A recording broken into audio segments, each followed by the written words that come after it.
Hello, I'm Dania Jekel, the Executive Director of AANE. Recently, I heard the story of an adult on the spectrum who joined her 3 siblings to care for an elderly mother in hospice. When the mother died, the siblings had to make decisions and manage her small estate. During this trying time, the interaction was unfortunately fraught with sibling conflict and misunderstandings, unresolved anger, and open fighting. Of course, this kind of event can occur in any family, but all too often I hear these types of stories in what I call neurodiverse sibling units. Like neurodiverse marriages, neurodiverse sibling interactions can be fraught with issues when perspectives, communication styles, life choices, and interests are extremely divergent, and there is little shared understanding or commonality. This can lead to a distant or even estranged relationship with very little interaction. I want to add here that I've also seen neurodiverse siblings who are very close to each other and very supportive, regardless of frequency of contact. I especially see this in units where there is more than one member of an Asperger autism profile, or where neurodiversity is common in a family. This often brings about a basic fit and understanding between siblings. Of course, unlike neurodiverse partners who choose each other, sibling units are not formed by choice, but siblings can choose how to approach and value their relationship. This is difficult if there is a mismatch in what each person would like, but a shared motivation to improve the relationship can turn into a closer connection. Not every group of siblings may be able to find a path forward, but in some circumstances, even if one person is willing to take the lead, significant progress can be made. So let's look at the unique challenges of neurodiverse sibling units and some suggestions on how both siblings might structure interactions and communication to avoid estrangement and even reunite. Understanding that there may be residual feelings of anger and resentment left over from childhood.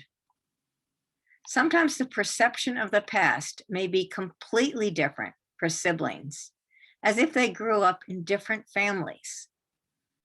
This may be particularly true if the sibling with the Asperger autism profile was not diagnosed until adulthood. Resentment of unequal attention, love, discipline, and expectations, real or perceived, may be felt by both the neurotypical and autistic siblings alike. The years of misunderstandings may have created entrenched feelings for each family member that may need to be re-examined. Be aware of these feelings and understand that other siblings may have a completely different point of view on family history. Recognizing and letting go of the anger will prevent future interactions from being clouded by the past. Set up clear and regular communication, but also be understanding. Figure out the best modality of communication for all siblings and nurture the relationship with regular contact, but remember to be understanding. Many siblings on the spectrum have executive function issues or anxiety, which may make reaching out more challenging. Unexpected events or the demands of life can interfere. Do not assume the reason for someone's lack of response or communication is because they don't care. Watch very carefully how you communicate with each other.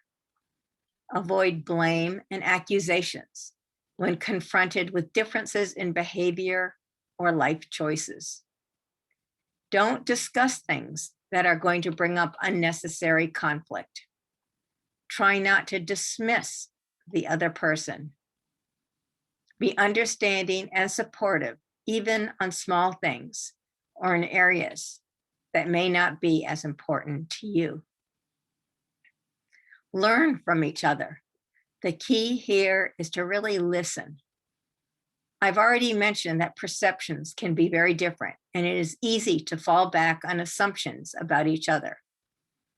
Neurotypical siblings may feel their autistic sibling is uninterested or self-focused. Or siblings on the spectrum may think everything comes easily to their neurotypical sibling. These things may not be true. Clear away perceived ideas and hear directly from each other. Navigate differences of need with respect. Try not to get angry if somebody is unable to reciprocate, behave, or respond in the way that you want them to. Sometimes being direct and clarifying expectations will help. If you want a call or card on your birthday, be explicit. If hugs make you feel uncomfortable and loud family gatherings are difficult, communicate that to your sibling. Be understanding if your sibling forgets and remind them with patience. Whenever possible, find a compromise or middle ground that respects everyone's needs.